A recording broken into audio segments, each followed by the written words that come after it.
السلام عليكم. نتمنى تكونوا بألف خير وعلى خير وأموركم بخير إن شاء الله. مرحبا بكم عند مولاة الدار فاتي.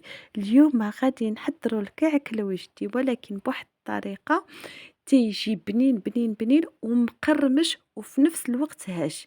يعني منين غادي تحضروه بهاد الطريقة هادي غتوليو مدمنين عليه.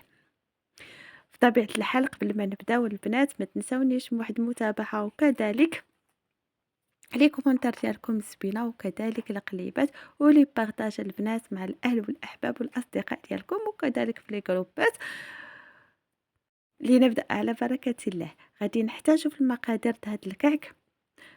غادي نحتاجو في المقادير كاس ديال سكر سنيدة بطبيعة الحال، كاس ديال العنبة، واحد الساشي ديال الفاني، كاس ديال الزيت نباتية وكذلك كاس ديال البيض. يعني الزيت والبيض وسنيدة غيتعبروا بنفس الكاس.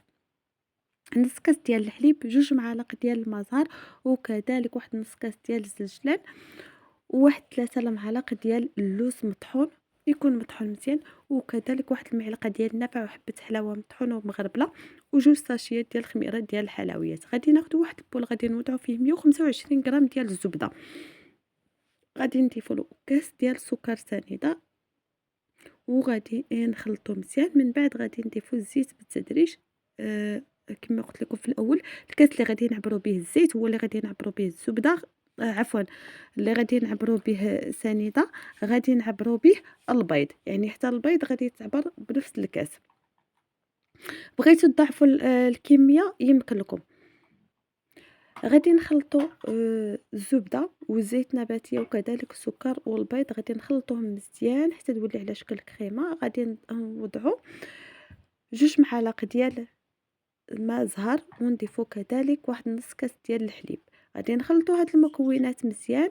من بعد غادي نضيفو نص كاس ديال الزنجلان و3 المعالق ديال اللوز مطحون.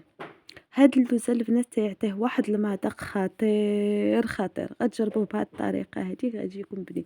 المهم اللي ما متوفرش عندها اللوز يمكن لها انها تضيف 3 المعالق ديال الجنجلان يكون مطحون.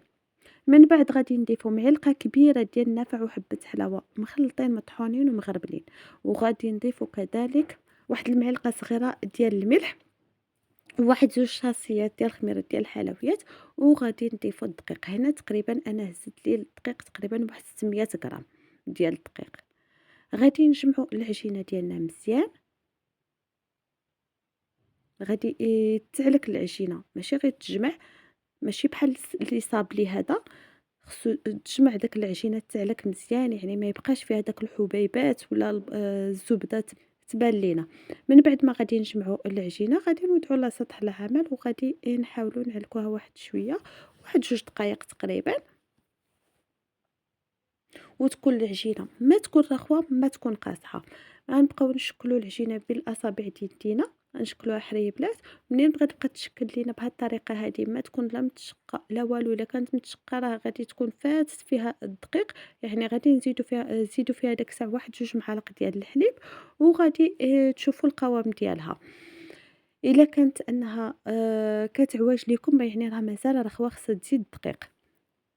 غادي نبداو نشكلوا الحريبلات ديالنا. من بعد ما جمعنا العجينه غادي نوضعوها في واحد البلاستيك غذائي ونبداو نشكلوا الحريبلات ديالنا على هاد الطريقه هذه. كما كتلاحظوا ما يكونوش غلاظ بزاف وما يكونوش رقاق. وغادي نبداو نقطعوا بالموس على هاد الطريقه هذه بشكل مائي. وهادوك الاطراف خصهم يكونوا رقاق بزاف لان غادي نلاصقوا الطرف الاول مع الطرف الاخير بهاد الطريقه هذه. ونحاولوا نلصقوهم مزيان باش ما يتحلوا ليناش في الطياب. غادي نشكل معاكم حريبلات اخرين باش تعم الفائده. غادي نشكلوا حريبلات ما يكونوا رقاق ما يكونوا غلاظ، يعني ما يكونوش رقاق بزاف وما يكونوش غلاظ. غادي نبداو نقطعوا بالموس على هاد الطريقه هذه بشكل مائل. الاطراف غادي يكون واحد السمك ديالهم صغير بزاف باش نجمعوا داك الاطراف باش ما تشكلش لينا واحد العجينه تكون غليظه منين نجمعوهم. غادي نجمعوا داك الاطراف مزيان ونحاولوا نضغطوا عليهم باش ما يتحلوا ليناش في الطياب. كما قلت لكم البنات هاد الكعك راه غادي تجربوه بهاد الطريقه هذه غتوليو مدمنين عليه. انا هاد الوصفه هذه عطاتها لي اختي لان هي كتصرعو وكيعجبني بزاف فاش كديرو. المهم طلبت الوصفة وبغيت نشاركها معاكم.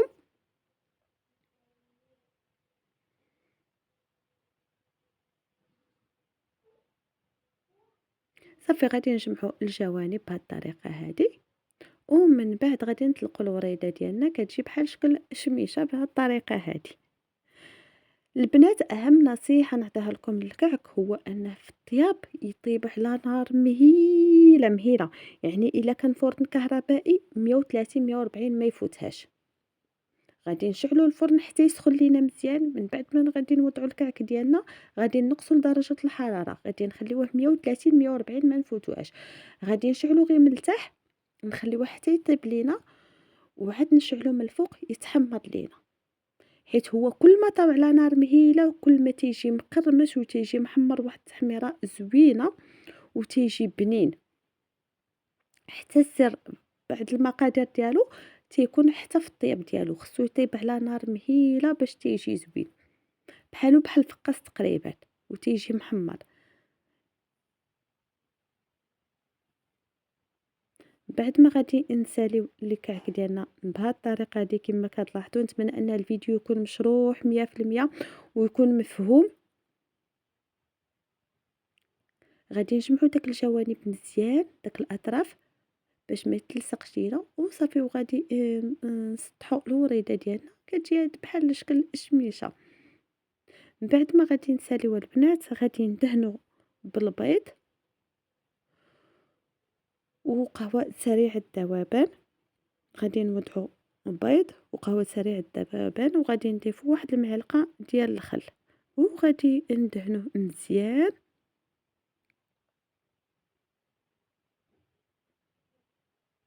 ونحاولوا ان فاش نكونوا كندهنوا يعني ندخلوا داك البيض الخليط ديال البيض وقهوه سريع الذوبان والخل، غادي ندهنوا مزيان ونحاولوا ندخلوا بين داك التشققات او بين داك الفليحات اللي كاينين باش يجيو حتى هما محمرين. من بعد ما غادي ندهنوا بالبيض بطبيعه الحال كما قلت لكم راه الفرن مشغل على 200 درجه، غادي نرشوا شويه ديال الزجلان عليه من الفوق. ومن بعد فاش غادي نوضعوه في الفرن غادي نقصوا لدرجه الحراره 130 140 ما تفوتوهاش. الا كان الفرن غازي غادي تنقصوا لدرجه الحراره مزيان حتى يبغى يتصفى لكم الفرن، وخليوه غير من الفوق حتى يطيب لكم وعاد هبطوه لتحت غير يتحمر. وحتى في التحمار من التحت غادي تخليوه على نار مهيله لانها كيعطي واحد الكولور خطير فاش كتخليوه على نار مهيله باش ما تخطفش لكم وتحرق لكم وما تجيكمش زوينه. بعد ما دخلناه للفرن وخرجناه هذا هو الشكل النهائي ديال الكعك ديالنا. كما قلت لكم البنات راه تيجي مقرمش وفي نفس الوقت هش وبنين، واحد المذاق فيه خاطر. نتمنى انكم تجربوه وتردوا عليا في لي كومونتير.